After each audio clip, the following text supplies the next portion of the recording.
Well, all right, here we go. We're ready to actually do the underglaze on this. My pot is all made. I have been letting it sit to become leather dry. I also want you to see that I'm going to turn this just a tad bit so that you can see when I lean down like this, I want to make sure that it's pretty level because it can get misshapen as you're working on it. And let's see, that is looking pretty darn good. So maybe just a little bit high here, just a little bit high right there. So you want to get a nice shape. I showed you about smoothing the inside. I used a couple of tools to do that. I used this, and I used this. This one tends to smooth it out a bit. This one tends to get it blended really well. And then in some places I even used my modeling tool just a little bit. You want to make sure that you've got a nice rim on whatever it is you're making. And then we're ready to start actually doing the underglaze. Underglaze is a glaze you put on before you fire it. So this is one of those things that I'm going to have to put on our Google Classroom so that you can let me know what underglazes you want. Underglaze is thicker than your typical glaze. You can see it doesn't like just spill out like the other glaze would just have spilled out. And I'm going to use a couple of different colors. I've got yellow and white right here for what I'm doing, and you'll see why in just a minute. Also, let's see, what else was I going to tell you? You'll have to let me know beforehand so that you can actually pick those glazes up before your bowl dries. All right? So we will actually fire this one after we glaze it, and then I'll fire it, and I'll send you some clear glaze to put over the top of it, and you'll do that. So you'll actually glaze twice on this one. Fire twice, glaze twice. So I want to start out with, first of all, I'm going to mimic something I did last trimester with a bowl that I really like. It was for my fruit. So my stand for health, stand for good health, was kind of my theme. And I did all kinds of fruit on the inside of it. It's a similar pattern to this, except that it had fruits and vegetables instead of, well, I think it was just fruits, but instead of eggs. So this is about eggs. My husband and I we raise chickens. And so we have fresh eggs every day, and it's a big deal to us. The egg has been considered one of the perfect foods. So that's what I'm going to do on the inside of this. We're going to do this in several steps, so I want to make sure that you get all those steps. I'm going to break down, how I want to put this in using tape. So all of my big fat my big fat black lines are that's represented the tape. So I'm going to take my tape and I'm going to set this down inside my bowl. And I'm going to have to tip that one just a little bit. There we go. And I'm going to let it actually run outside the edge of my bowl. In fact, I may slide that over just a little bit.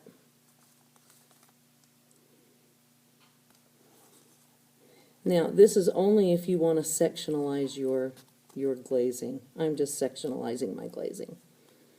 And so I've got one of my tapes in there. Okay, what's that going to do? What that is going to do is prevent me from glazing where I don't want glaze. So I'm going to put another one on here. I'll start it about right here and run it going the other way. And the tape doesn't necessarily stick super nice, but it will stick enough that it won't let your glaze go underneath it. And I'm thinking, well, we'll see. We'll see how this goes. Got another one that's going to come out this direction.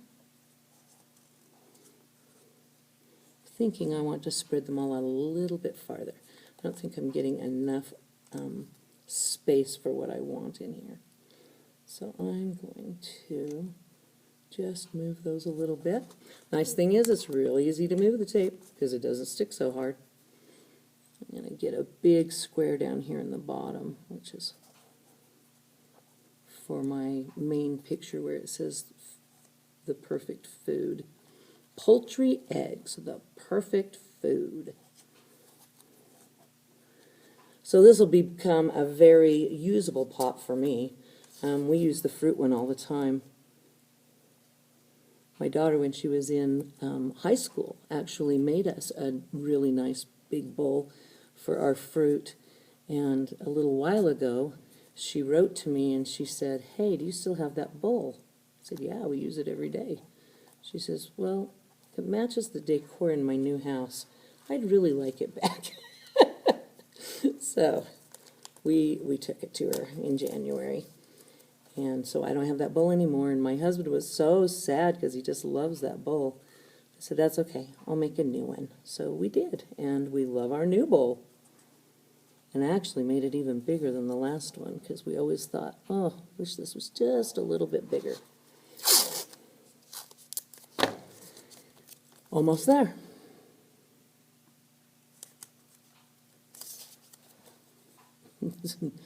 Doesn't want to stick to even itself. There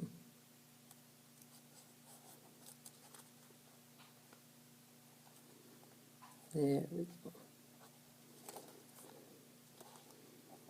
I had to adjust these just a tad bit to go the way that I want them to. And I think I've got it. All right, so I have now taped my bowl so that I know where the glaze is going to go and where it's not going to go. And I will be using just yellow and white. So probably I will alternate around the outside and the middle one. I haven't decided yet. I'll figure that one out. But there's my basic plan of how I'm going to put some underglaze on this. Now keep in mind, underglaze is put on your pot while your pot is still leather dry so that you can carve through it without making a mess. Remember, SGRAFFITO means to carve through or to scratch through the surface of something. And so we're scratching through the surface of our underglaze to get down to the clay below. So every line you see on here is actually going to show up red as my red clay, where all around it will be either yellow or white, depending on which one I use in each section.